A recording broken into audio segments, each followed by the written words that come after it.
Hello viewers, welcome to education and job corner. গতকাল থেকেই মানে 15ই জানুয়ারি থেকেই স্কুল সার্ভিস কমিশনের মাধ্যমে গ্রুপ সি, গ্রুপ ডি, নবম, দশম এবং একাদশ দ্বাদশের যে নিয়োগ সংক্রান্ত মামলা চলছিল তার চূড়ান্ত শুনানি শুরু হয়ে গেছে এবং আজকে তার দ্বিতীয় দিন ছিল।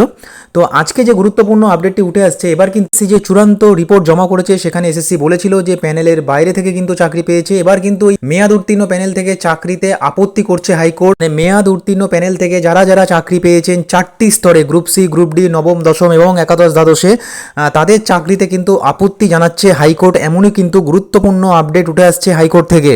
হাইকোর্টে যে স্পেশাল ডিভিশন বেঞ্চ গঠন হয়েছে এসএসসির মামলা সংক্রান্ত বিষয় নিয়ে, সেখানে কিন্তু বিচারপতি দেবাংশু বসাক পরিষ্কার জানিয়ে দিয়েছে যে মেয়াদ উত্তীর্ণ প্যানেল থেকে চাকরি, এই বিষয়টা কিন্তু উনি স্ট্রিক্টলি মানতে পারছেন না এবং এখানেই কিন্তু স্কুল সার্ভিস কমিশনের একটা বড়সড় ধাক্কা। বিভিন্ন সওয়াল জবাবের মধ্যেই কিন্তু বিচারপতি কড়া প্রতিক্রিয়া জানান যে মেয়াদ উত্তীর্ণ প্যানেল থেকে যারা চাকরি করছেন, সেটা গ্রুপ সি, গ্রুপ ডি, নবম, দশম, একাদশ, দ্বাদশ, যারা যে স্তরেই হোক না কেন, সেটা কিন্তু উনি স্ট্রিক্টলি সেটাতে না জানিয়ে দিয়েছেন।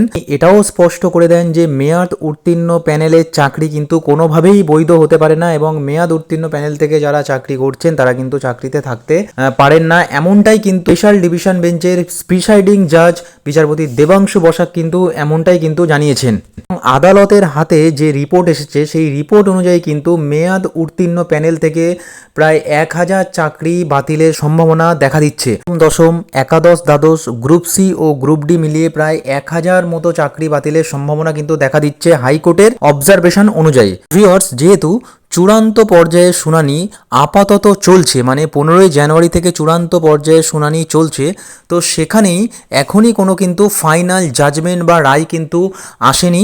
তো এটা কিন্তু একটা সওয়াল জবাবের মধ্যে বিচারপতি এমনটাই মন্তব্য করেছেন, কিন্তু এটাকে কিন্তু ফাইনাল রায় বা জাজমেন্ট হিসেবে ধরে নিলে হবে না, কারণ ফাইনাল রায় বা জাজমেন্ট যতক্ষণ না দিচ্ছে ততক্ষণ কিন্তু বলা সম্ভব হচ্ছে না যে চাকরি বাতিল হয়েছে। ভিউয়ার্স, আগামী শুনানিতে কি গুরুত্বপূর্ণ আপডেট উঠে আসে আমি অবশ্যই আপনাদেরকে শেয়ার করব।